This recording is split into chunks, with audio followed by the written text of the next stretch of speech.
स्वागतम स्वागतम स्वागतम। Welcome back to my channel marketing Matt. आज हम बात करेंगे मैकिन्सी 7S model. मैकिन्सी 7S model 7S की बात करता है: structure, system, style, staff, skills और स्ट्रेटजी और शेयर्ड वैल्यू। कोई भी ऑर्गेनाइजेशन जब बढ़ रही होती है, ग्रो कर रही होती है, तो उसमें कॉम्प्लेक्सिटी बढ़ती रहती है। उस कॉम्प्लेक्सिटी के बढ़ने से ऑर्गेनाइजेशन की इफेक्टिवनेस बहुत कम होने लगती है। उसी ऑर्गेनाइजेशन इफेक्टिवनेस को ठीक करने के लिए, अलाइन करने के लिए ये मॉडल बनाया गया था। ये मॉडल प्रपोज किया गया था बाय 2 मैकिन्सी कंसल्टेंट्स ने। एक का नाम था थॉमस पीटर्स और एक का नाम था रॉबर्ट वाटरमैन। एक बुक है इनकी, इन सर्च ऑफ एक्सीलेंस, उसके अंदर ये मॉडल दिया गया था। ऑर्गेनाइजेशन इफेक्टिवली वर्क कर सके और स्ट्रक्चर पे ना जाके वो कोऑर्डिनेशन पे ज़्यादा ध्यान दें, उसके लिए मॉडल ये बनाया गया था। एक एक करके हर एक एस के बारे में हम जानेंगे और ऑर्गेनाइजेशन अपने हर एक पैरामीटर से क्या क्वेश्चन पुट अप कर सकता है वो जानेंगे। तो आगे बढ़ते हैं। तो इसके अंदर 7 एस होते हैं: structure, system, style, staff, skill, strategy and shared value. Shared value centre रहता है बिकॉज इसी की वजह से आपके कोऑर्डिनेशन में इफेक्टिवनेस आएगी। शेयर्ड वैल्यू मतलब, शेयर्ड वैल्यू का मतलब है कि कोई भी एक कंपनी विजन क्या रखती है और उसकी कुछ वैल्यूज जो है, जो उसकी कोर वैल्यूज है, वो उस बिजनेस और उस विजन को कैसे स्ट्रेंथन करते हैं। तो शेयर्ड वैल्यू का मतलब है कोर वैल्यूज और कंपनी का कल्चर। कंपनी का कल्चर बहुत पॉजिटिव होगा, अपने एम्प्लॉयज़ को सेंटर में रख के बनाया गया होगा। प्रोडक्ट की क्वालिटी, सर्विसेज की क्वालिटी, ऑन टाइम डिलीवरी, इन सब पैरामीटर्स पे जब हम ध्यान देते हैं और अपनी वैल्यूज़ इसके अकॉर्डिंगली बनाते हैं, so we will have a strong McKinsey model. तो पहले बात हम करते हैं स्ट्रक्चर की।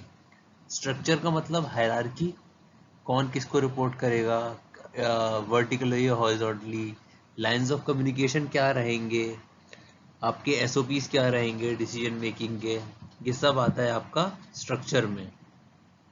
सिस्टम, आपके मेन सिस्टम्स कौन से हैं, एचआर आपका कितना स्ट्रांग है, आपके सिस्टम में ऑपरेशंस है या नहीं, मार्केटिंग और सेल्स एक ही है या अलग अलग है, आपका मैनेजमेंट कैसा है, आपके बाकी सिस्टम जो सपोर्टिंग रोल्स में आते हैं वो कैसे और कितने इफेक्टिव हैं, ये सब आपके सिस्टम में आते हैं। हर एक सिस्टम का इंटरनल रूल क्या है और प्रोसेसेस क्या हैं, वो एक दूसरे से कैसे कनेक्टेड है। फॉर एग्जांपल, अगर मान लीजिए आपकी प्रोडक्ट ओरिएंटेड कंपनी है, आपने एक प्रोडक्ट बनाया, उसका एक ऑर्डर आया, वो ऑर्डर आने से लेकर और उसकी डिलीवरी तक जितने भी सिस्टम्स इन्वॉल्व हैं, वो कैसे इफेक्टिवली उसको एग्जीक्यूट करते हैं और कैसे कोऑर्डिनेट करते हैं। अगर इन सब चीज़ों का कोई एसओपी नहीं है, then as your company grow in size and complexity, तो वो बहुत मुश्किल हो जाएगा। तो your company should have good systems, their control and evaluation should be there, and there should be internal rules and processes. फिर बात करते हैं मैनेज स्टाइल की। तीसरा एस इज स्टाइल। स्टाइल किसका? मैनेजमेंट का, लीडरशिप और मैनेजमेंट का स्टाइल। मैनेजमेंट लीडरशिप अगर थोड़ा डिक्टेटरशिप में है, जिसको हम बोलते हैं कि ये कंपनीज बस एक वन मैन आर्मी बेस्ड है, एक ही आदमी सारे डिसीजन लेता है, तो वो कंपनी ज़्यादा ग्रो नहीं हो पाएगी। इसका आज तक कोई एग्जांपल नहीं हुआ कि एक बंदे के बूते पे कोई एक कंपनी खड़ी हो गई हो। आपका लीडरशिप स्टाइल थोड़ा सा बेनिवोलेंट है, मतलब आप एक्सेस अपने एम्प्लॉयज़ को फेवर करते हो, तो उसकी वजह से कंपनी ग्रो तो होगी, बट आपका जो डिपेंडेंसी है मोर टुवर्ड्स योर एम्प्लॉयज़ वो ज़्यादा होगा। आपको जो अपॉर्चुनिटीज़ दिखेंगी उसमें एम्प्लॉयज़ का येस नो बहुत मैटर करेगा, राइट। तो आपकी जो मोस्टली डिसीजन मेकिंग होगी वो इन्वेस्टर्स, स्टेक होल्डर्स, उनको नज़र में ना रखते हुए आपको एम्प्लॉयज़ पे ज़्यादा आपका डिसीजन मेकिंग रहेगा। तो आपका मैनेजमेंट और लीडरशिप स्टाइल ऐसा होना चाहिए जो कि दो कॉम्बिनेशन हो दोनों के। फोर्थ आता है आपका स्टाफ। आपके पास पोजीशंस कौन कौन सी वैकेंट्स हैं, हर एक पोजीशन की स्पेशलाइजेशन क्या है, और हर एक स्पेशलाइजेशन में जो बंदा आएगा उसकी कॉम्पिटेंसीज क्या है, ये तीनों चीज़ें आपको क्लियर होनी चाहिए when it comes to your staff. What are your staff skills and how they are monitored and assessed. आपका कोई एक स्टाफ है, कोई बंदा एक पोजीशन पे, वो काफ़ी टाइम से उसी पोजीशन पे है, तो हो सकता है ही इज़ रिडंडेंट, उसके स्किल एनहांस ना हो रहे हो, और वो स्किल इसलिए नहीं एनहांस हो रहा है क्योंकि वो ना मॉनिटर किए जा रहा है ना असेस किए जा रहा है। तो आपके एम्प्लॉय का स्किल असेसमेंट और स्किल मॉनिटरिंग बहुत ज़्यादा इफेक्ट करता है आपकी ऑर्गेनाइजेशन को इफेक्टिवली ग्रो करने में। और लास्ट आता है हमारा स्ट्रेटजी।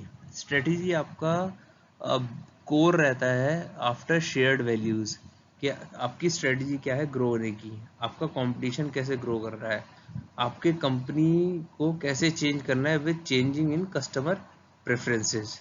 सो ये जो सारी चीज़ें हैं ये आपका मैकेंजी मॉडल बनाती हैं। आपका स्ट्रक्चर क्या है कंपनी का, उस स्ट्रक्चर में कितने सिस्टम्स हैं, उस सिस्टम्स में जो लोग काम कर रहे हैं उनका स्टाइल क्या है, मैनेजमेंट लीडरशिप क्या है, उस मैनेजमेंट लीडरशिप के अंडर जो लोग काम कर रहे हैं स्टाफ, उनकी पोजीशन क्या है, स्पेशलाइजेशन क्या है, स्किल्स क्या है, और किस स्ट्रेटजी के बेसिस पे आप कंपनी को ऑर्गेनाइज कर रहे हो।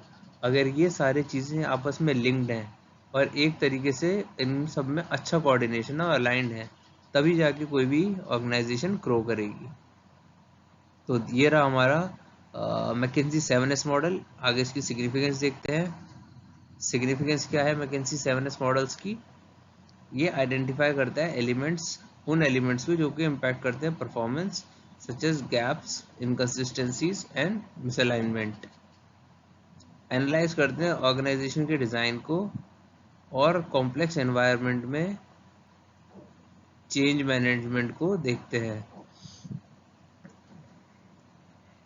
Can be use for various types of organisational change initiative, जैसे कि डाइवर्सिटी और इंक्लूजन इनिशिएटिव्स, रीस्ट्रक्चर कैसे होता है due to merger and acquisition, market development में कैसे ये रोल अपना निभा सकता है, और इनोवेशन में। राइट, तो जितनी भी ऑर्गेनाइजेशन चेंज होती हैं वो इन्हीं चारों पॉइंट्स के अकॉर्डिंगली चेंज होती हैं, या तो रीस्ट्रक्चर होता है, या तो कुछ इंक्लूजन इनिशिएटिव्स लेते हैं, डाइवर्सिटी इनिशिएटिव्स लेते हैं हायरिंग में, या फिर पोजीशन ओपन करने में, मार्केट को डेवलप कर रहे होते हैं, या कोई एक इनोवेटिव प्रोडक्ट या कोई डिस्ट्रप्टिव प्रोडक्ट आता है। ये सब जितने भी पॉइंट्स जब आते हैं तो आपके 6-7 चीज़ें जो हैं जो हमने ऑलरेडी मेंशन की थी वो सब चेंज होती हैं। तो मैकेंजी मॉडल और उससे रिलेटेड जो क्वेश्चंस हैं हर एक एस के लिए, वो आपका इन सब चीज़ों में हेल्प करता है। होपफुली ये आपको क्लियर हो गया होगा मैकेंजी मॉडल। इससे पहले मैंने BCG मैट्रिक्स भी दिया है जो कि ग्रोथ शेयर मैट्रिक है, उसको भी प्लीज़ ज़रूर देखें। अगर आपको शॉर्ट में याद करना है अपने एग्ज़ाम के लिए तो आप ऐसे याद कर सकते हैं: structure, hierarchy, chain of command और अकाउंटेबिलिटी। स्ट्रेटजी मतलब प्लानिंग और execution to that ensures success. System का मतलब है processes, infrastructure and workflows in the organisation. Skills, competencies and capabilities of staff, style, manner in which people in the organization operate, staff, HR and talent management, shared values, objectives and values that creates culture। तो ये आपके hard skills होते हैं, ये आपके soft skills होते हैं। Right, okay, thank you very much.